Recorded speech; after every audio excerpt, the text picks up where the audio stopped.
혹시 요런 이슈들을 포함을 해서 최근에 이제 세미나 다니면 네. 기관 투자자분들이 제일 많이 물어보고 막 제일 많이 궁금해하고 막 이거 좀 키포인트 되겠다 막 이런 것들은 뭐가 있어요? 지금 제일 궁금하신 아까 이제 원자재 가격 상승에 대한 영향 가격. 일단 예. 있었고 또 하나는 지금 포지셔닝을 어떻게 취해야 되느냐를 가장 궁금해하세요. 투자자로서. 네, 왜냐하면 이제 어쨌든 간에 0.3배, 4배에서 2배 이상 올라왔기 때문에 이걸 더 가져가야 되느냐, 팔아야 되느냐, 더 사도 되느냐, 이런 포지셔닝을 어떻게 해야 되느냐에 대한 질문이 제일 많고요. 네. 그 말인즉슨 약간 수급 공백, 뭐 빈집인 상황은 아니라는 거죠. 최소한 수급적으로는. 그쵸. 완전 빈집은 아니죠. 지금은. 네. 완전 빈집은 아니고요. 네. 어느 정도 채워는 놨는데.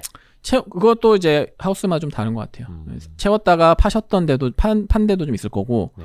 일단은 계속 가져가시는 데도 있을 거고 비중을 좀 줄였던데 그거는 이제 뭐 워낙 하우스들마다 좀 이제 뭐 전략에 따라 다른 부분이긴 하지만 어쨌든 이제 그런 질문이 제일 많다.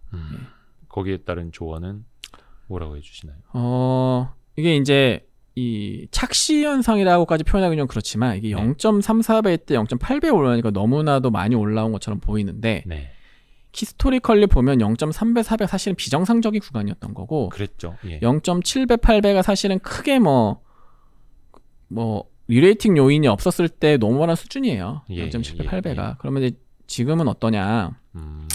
제가 작년 4월 달인가 5월 달인가 아무튼 제가 KTV에 와서 쓴 자료가 무슨 내용을 담았냐면 회사는 굉장히 좋아지고 있고 재무적으로 굉장히 좋아지고 있고 향후의 시적 전망도 굉장히 좋고 분양도 굉장히 좋은데 네. 왜 이렇게 주가가 안 될까라는 거에 대한 얘기를 좀 썼었거든요. 네. 그때 얻은 결론은 뭐냐면 매출이 빠진다.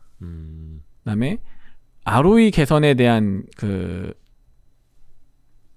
매출이 이제 빠졌었고 네. ROE도 추세적으로 개선되지 못했던 구간이었다. 과거에 그동안에는. 네. 그럼 앞으로 어떨 거냐. 그래서 이제 지금 이제 어느 정도 저희가 좀 윤곽이 드러나는 상황에서 보면 매출이 향후 2, 3년은 우상향을 할 거라고 보여지고 있고요. 네.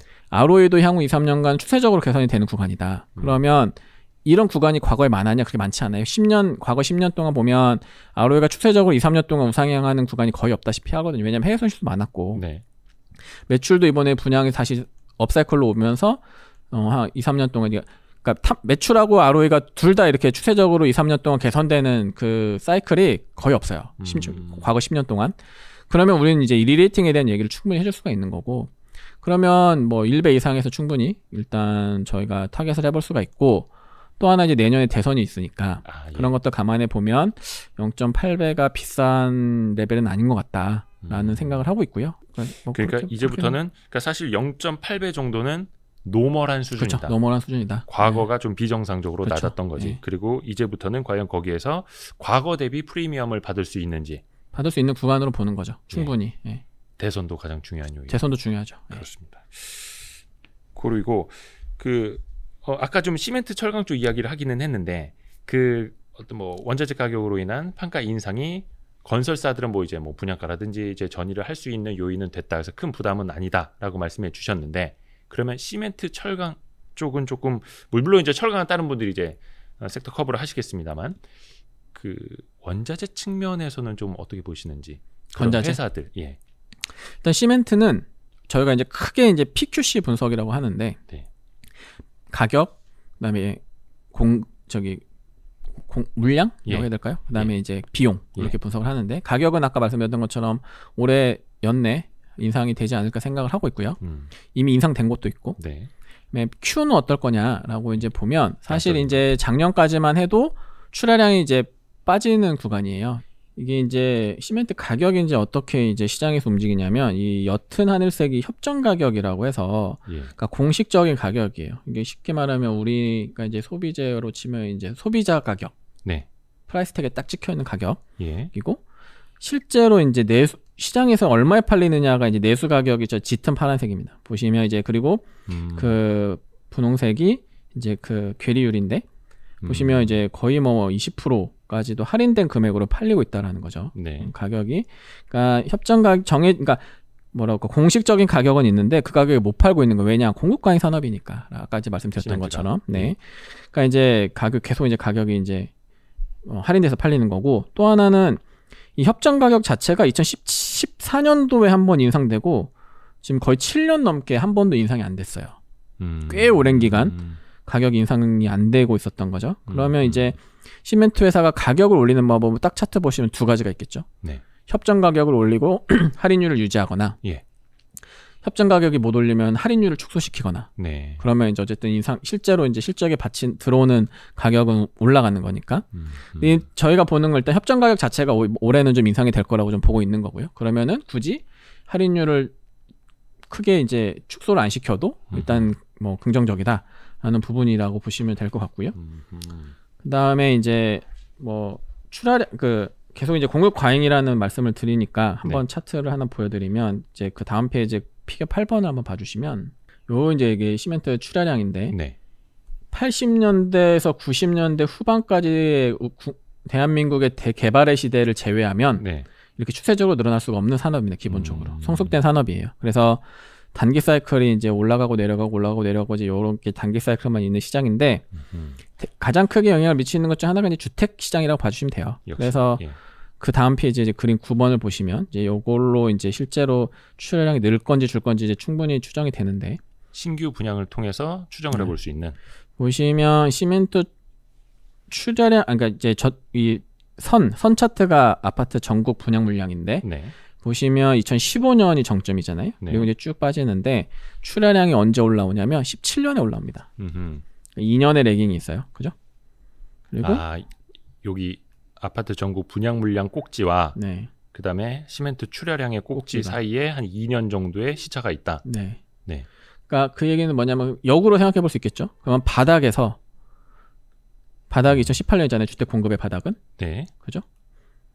그러면 시멘트 출하량은 언제부터 올라올 거냐? 2년이 지난 올해부터는 출하량이 턴할 거다라고 저희는 예상해 볼 수가 있는 거죠. 그리고 19, 20년 쭉 올라왔잖아요. 공급. 그러면 22, 23년도에도 출하량이 어느 정도 우상향의 모습을 보일 수 있을 것 같다라고 추정을 하는 거고 지켜보시면 될 것 같습니다. 원체 뭐 아파트 이제 분양을 해놓고 그 이후부터 본격적으로 이제 건설이 시작되니까 그 텀을 한 2년 정도 레깅을 두고 시멘트 출하량이 이제 올라올 거다. 그죠. 그래서 판가도 좋아지고 양적인 것도 좋아지고 그럼 P와 Q가 다 좋아지는. 맞습니다. 그러면 이제 C 남았죠. C. 코스트. 코스트 어떻게 될 거냐? 시멘트의 원가율에서 굉장히 많이 차지하는 게 그 이제 원료. 대표적으로 뭐 유연탄. 대표적인 원료가 이제 유연탄인데 기본적으로 C에 약간 이제 그 연료 그다음에 그러니까 유연탄이라는 연료와 그다음에 전력비, 그러니까 이제 양축인데 그 전력비는 이제 ESS라든지 폐열을 활용한 그런 거라든지 해서 좀 전력비도 좀 많이 낮춰지고 있고 상황이고 그다음에 이제 대표적인 이제 유연탄이 남았죠. 그러면 유연탄이 옛날에 100을 썼다면 최근에는 이 폐 플라스틱이라든지 이런 폐기물을 태워서 유연탄 사용을 줄여요.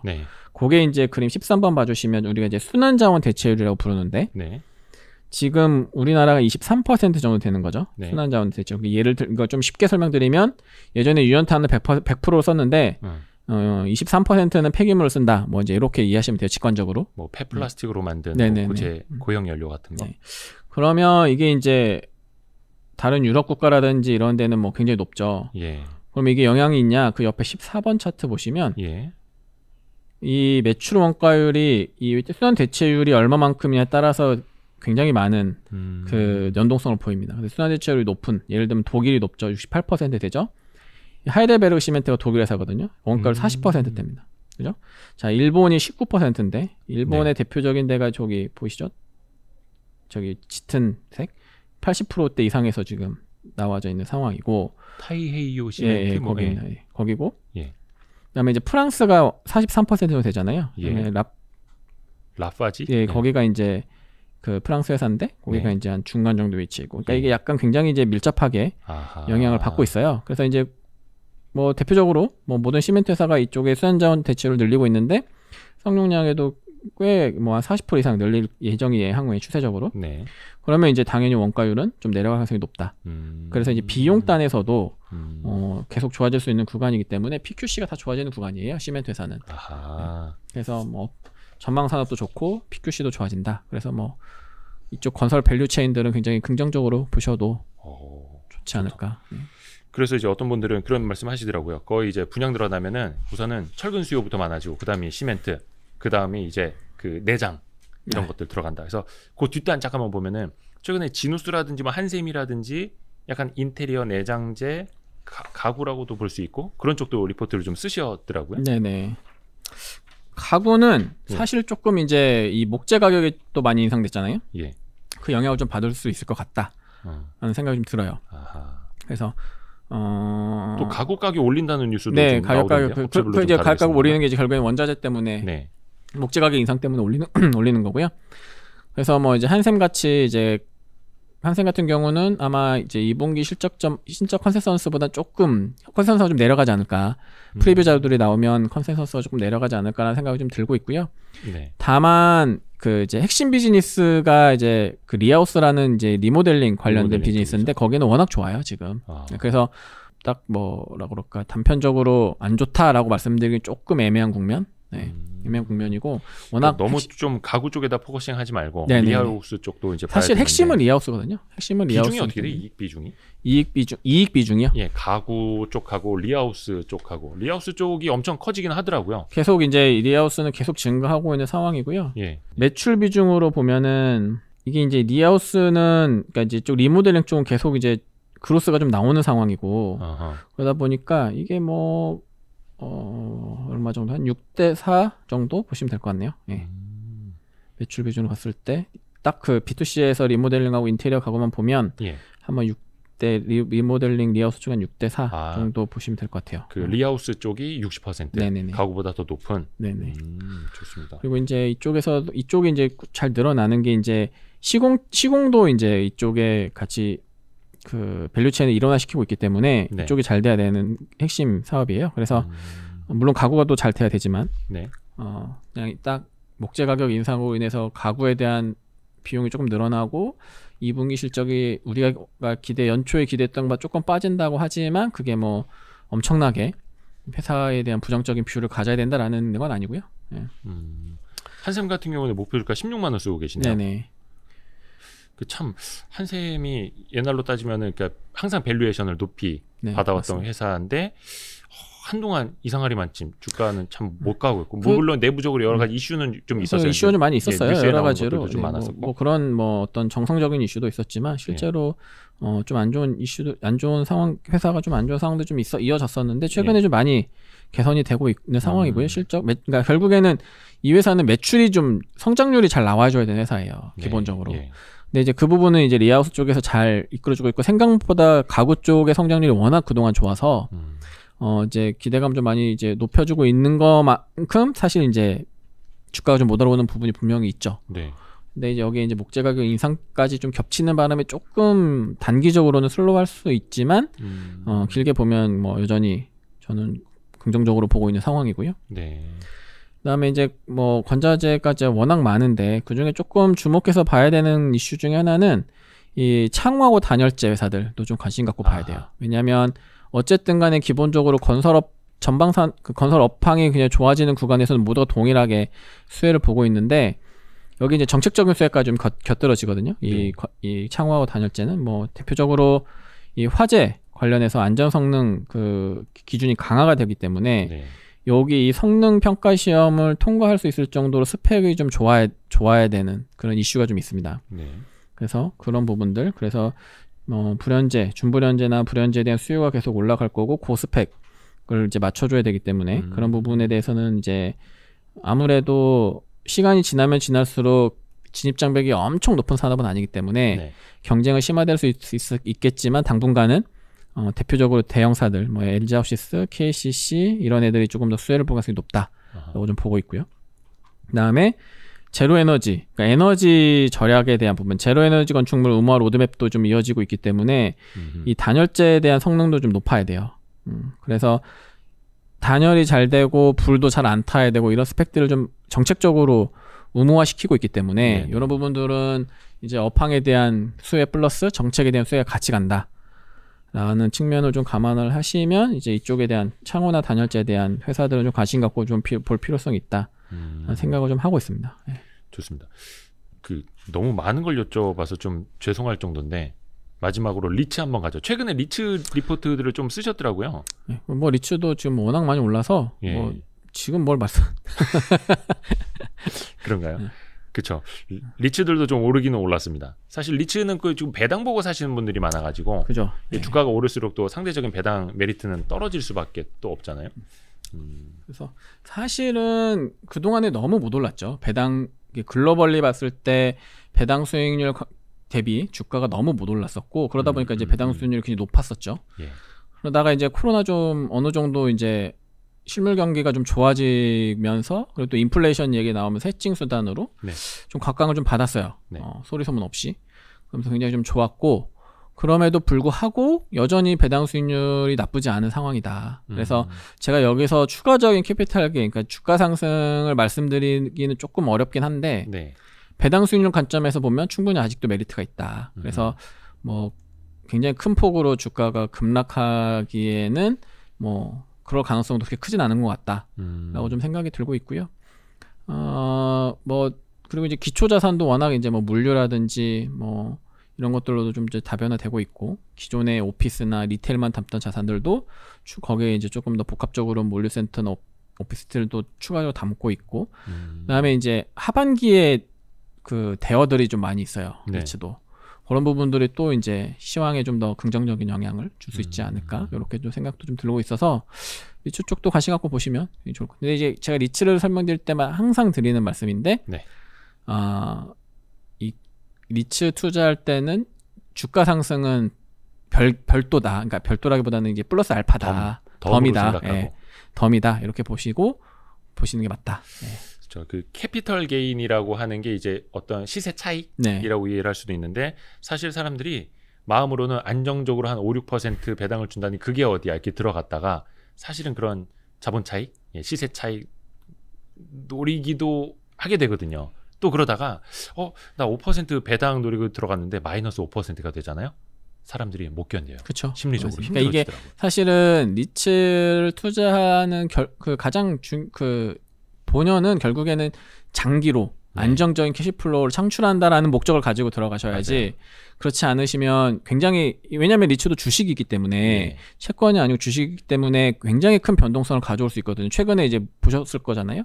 그 코로나 영향도 굉장히 세게 받았었고 실질적으로 히스토리컬리 그려봐도 지수 대비 굉장히 변동성이 안정적이지 않아요.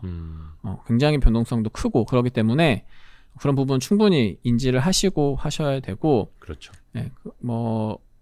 그 배당 그리고 이제 또 사놓고 가만히 있으면 안 되고 정말로 이 회사가 배당의 안정성이 좋은지 신규 자산은 편입할 때 적정 가격에 잘 편입을 했고 뭐 이제 신규 자산 편입할 때 뭐 유증할 수도 있고 이제 LTV를 좀 더 활용해서 할 수도 있을 텐데 그런 것들이 들어왔을 때 뭐 희석 효과나 이런 것들 다 이자 비용들 다 감안했을 때도 배당이 늘어날 수 있는지 이런 것들도 충분히 체크를 해가면서 이제 보시는 게 좋은 맞습니다. 거죠. 예. 그래서 약간 자산 배분 성격으로 봐야지, 그렇죠? 리츠 같은 경우는 이제 많이 급등했어요. 괜히 따라 들어갔다가 물리면 이 내상이 다른 알 주식보다 더 심합니다. 그래서 이게 과거에 이제 지수가 한참 계속 쭉 올라올 때 하루에 뭐 10% 수익률이 너무나 쉽게 났던 그런 시절에는 주식 그 리츠는 아예 진짜 아무도 안 봤죠. 연간 5%니까 데일리로 10% 수익이 나는 시장에서 연간 5% 기대 수익률을 갖고 들어가야 되니까 아무도 관심을 갖지 않다가 최근에 어쨌든 뭐 그런 아까 말씀했던 요인들 그리고 이제 시장 자체도 조금은 이제 그때보다는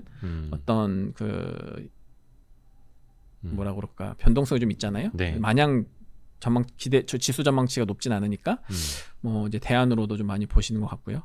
그래서 이제 최근에 많이 올랐죠. 캐시플로어에 대한 부분에 대한 그러니까 중장기로 안정적인 캐시플로어를 목적으로 들어가셔야 된다라는 말씀을 꼭 드리고 싶습니다. 참고로 그 리츠가 이제 어떻게 보면 주기적으로 증자를 하잖아요. 편입 자산을 더 주기적이라고 하기보다는 편입 자산을 넣고 싶을 때, 그렇죠. 편입 자산을 더 살 때, 그럴 때 그러면 일반 주식처럼 똑같이 기존 주가에 대해서 좀 희석 요인이 된다 이렇게 보면 될까요? 왜냐하면 주식수가 늘어나니까. 대신에 신규 자산 편입을 하게 되면 그 자산에서 이때 수익이 어쨌든 뭐 수익을 가져오잖아요. 더 생길 수 있고. 그게 더 생길 수도 있고 덜 생길 수도 있다는 거죠. 그러니까 그 부분을 잘 보셔야 되고 신규 자산 편입할 때 100% 유증을 하는 건 아니에요. 예를 들어 LTV가 좀 낮으면 차익만 갖고도 충분히 편입할 수도 있거든요. 네. 그러면 이제 아무래도 유증보다는 희석 효과가 좀 덜하겠지만 이제 차입을 하는 만큼 이자 비용이 늘어날 거기 때문에 그거에 대해서 이제 DPS에 대한 방향성이 어떻게 바뀔 거냐. 그리고 이제 또 보면은 이 리츠라는 것도 주식이다 보니까 성장에 대한 그 팩터가 반영이 돼요. 그래서 네, 이제 그렇죠. 모든 리츠가 모든 배당 수익률이 모두 똑같지 않잖아요. 네.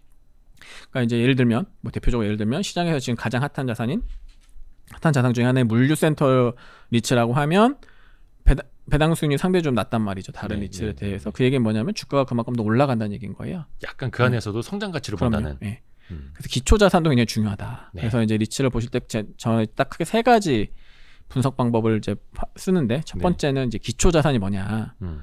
그럼 기초 자산이 뭐냐에 대한 이 질문 안에는 굉장히 많은 게 들어가 있어요. 예를 들어 뭐 종류, 네. 그다음에 임차 기간, 음. 그다음에 뭐 자산이 오래된 기간을 많이 가지고 있냐, 아니면 신축 자산을 많이 가지고 있냐 등등등. 임차의 책임 임차인이 누구냐, 그런 그쵸. 것도 굉장히 많은 정보들을 포함하고 있단 말이죠. 그래서 기초 자산에 대한 부분. 그 다음에 스폰서가 누구냐, 안정적인 스폰서를 보유하고 있느냐. 그래서 신규 자산이 굉장히 뭐 안정적으로 수급이 될 수 있느냐, 아니면 내가 팔고 싶을 때 굉장히 잘 이제 주고받고 할 수 있느냐, 그런 부분들. 그다음에 스폰서라면은 일종의 대주주와 같은 뭐 개념. 그런 개념이라고 볼 수 있죠. 예, 예. 쉽게 표현하면. 예. 그래서 아니면 이제 책임 임차를 이제 충분하게 그 임대료 미납 없이 연체 없이 충분히 잘 책임 임차를 할 수 있느냐. 그렇죠. 이런 이제 스폰서가 굉장히 중요하고, 마지막으로 하나 이제 구조입니다. 구조. 이게 리츠가 어떤 구조로 짜여져 있느냐. 그래서 제가 이제 최근에 쓴 자료 보시면 이제 그 리츠 3개를 제가 분석을 했는데, 네. 네, 거기서부터 이제 보시면 이제 네. 피치 밑으로 레셔널 쪽에 가 보시면 이제 아니요 그 위 요거야? 그 위에 거기 그 레셔널 있죠? 아, 그 예. 포인트 1, 2, 3에서 기초자산, 그다음에 아하. 스폰서, 그다음에 구조, 이렇게 해서 이제 어떻게 이제 봐야 되느냐라는 어떤 식으로 분석을 해야 되느냐라는 것들을 좀 정리를 해놨으니까 세 리츠 다 똑같은 그 양식으로 분석을 했고, 네네네. 거기서 이제 하나 더 보셔야 되는 건 이제 맨 위에 이제 그 조금 위로 잠깐 올라가 주시면 예. 거기 이제 피치에보다 이제 배당 아하. 수익률이 어떠냐까지 이제 봐주시면 사실은 이제 충분하게 분석이 되는. 분석이 됩니다. 예. 요거는 그 ESR 캔달 스퀘어 리츠. 네. 이게 최근에 거의 많이 7,000원대까지 올랐어요. 네. 올랐더라고요. 그래서 역시 뭐 리츠 중에서도 뭐 유통을 저기 담고 있느냐, 뭐 오피스를 담고 있느냐, 물류센터를 담고 있느냐, 또 이게 사람들의 평가가 달라지니까. 그렇죠. 우리 그래서 뭐 이번 시간은 이제 리츠의 어떤 분석 방법에 대해서 네. 이야기를 해주신 거고, 마지막으로 저기 그래도 토픽 한번 리스트만 좀 정리를 하시면 좋을 것 같아요. 지금 이제 뭐 대형사 중에서 탑픽은 대우건설하고 GS건설을 계속 탑픽으로 좀 말씀을 드리고 있고요. 네네네. 그다음에 차 선호주로 현대건설하고 삼성엔지니어링을 말씀을 드리고 있습니다. 근데 제가 이제 추천드리는 전략은 이제 보시면 탑픽은 아무래도 주택에 조금 더 오리엔트되어 있는 애들이고, 차 선호주는 해외 쪽에 대한 포션이 좀 많은 애들이에요. 네. 그래서 탑픽만 가져가기보다는 탑픽에서 하나, 차 선호에서 하나, 그러니까 주택 하나, 해외 하나 이렇게 페어로 가져가시는 걸 좀 추천을 드리고, 그다음에 이제 그 시점으로 봤을 때는 네. 하반기로 갈수록 현대건설하고 현대산업개발을 좀 봐주시는 것도 나쁘지가 않습니다. 네. 어떤 이유에서요? 일단 아까 말씀드렸던 것처럼 현대건설 같은 경우는 하반기부터 이제 해외 쪽이 조금씩 이제 움직이기 시작할 거고요. 네. 그다음에 이제 하반기에 원전 수주도 하나 대기 중인 게 있어요. 그래서 이제 그런 부분들 그다음에 봐주시면 될 것 같고, 내년에 이제 확실히 이제 그 주택도 보시면 네. 그 기울기가 2019, 20, 21년도 주택 공급 기울기가 제일 좋아요. 근데 그럼에도 불구하고 뭐 최근에는 많이 올랐지만 네. 이제 초반에 주택에도 오를 때 못 올랐던 상대적으로 못 올랐던 이유는 이제 해외 쪽에 대한 그 불확실성이 좀 많이 반영이 됐단 말이죠. 네. 그런 것들이 조금 해소되면서 최근에는 상대 수익률이 많이 좋아졌는데, 어쨌든 하반기 그리고 내년에 가면 더 좋아지거든요. 네. 그래서 그런 부분들 때문에 이제 하반기로 갈수록 좀 더 좋아질 수 있는 회사. 그다음에 현대산업개발은 12월 달에 공릉 역세권 개발하고 용산철도병원이 리츠 개발 사업인데 착공이 예정이 돼 있어요. 12월 달에. 예. 요게 이제 굉장히 중요한 포인트로 저는 보고 있거든요. 그래서 이게 실제로 정말 착공이 잘 들어가면 이제 우리가 디벨로퍼라는 얘기를 해줄 수가 있습니다. 현산한테. 이 글로벌 디벨로퍼들의 비즈니스 구조를 보면 한 매출의 50% 정도는 개발 사업으로 가져가고 네. 30에서 50% 정도는 운영형 사업을 가져가요. 네. 그러니까 개발 사업이라는 건 항상 사이클이 있다 보니까 예.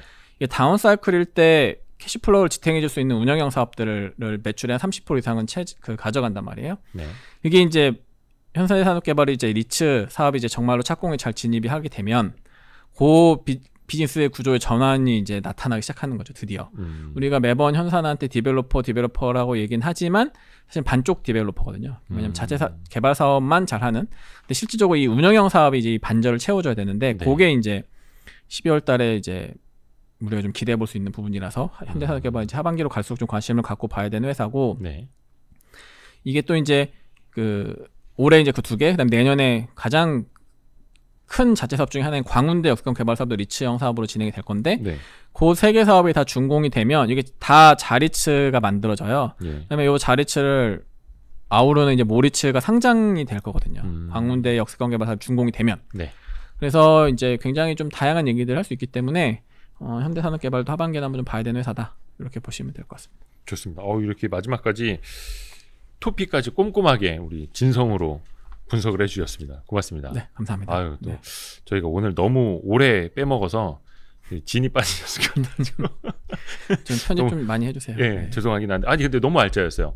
거의 한 1시간 반 가까이 찍었는데 요거 너무 아까워서 거의 잘라내는 거 없이 아니 그래도 될 것 잘라주세요. 같습니다. 네. 너무 감사합니다. 우리 진성 애널리스트 KTB 투자증권의 라진성 연구원 함께했고요. 오늘 진짜 먼 걸음 해주셔서 너무 감사합니다. 감사합니다. 예, 고맙습니다. 네. 감사합니다. 감사합니다.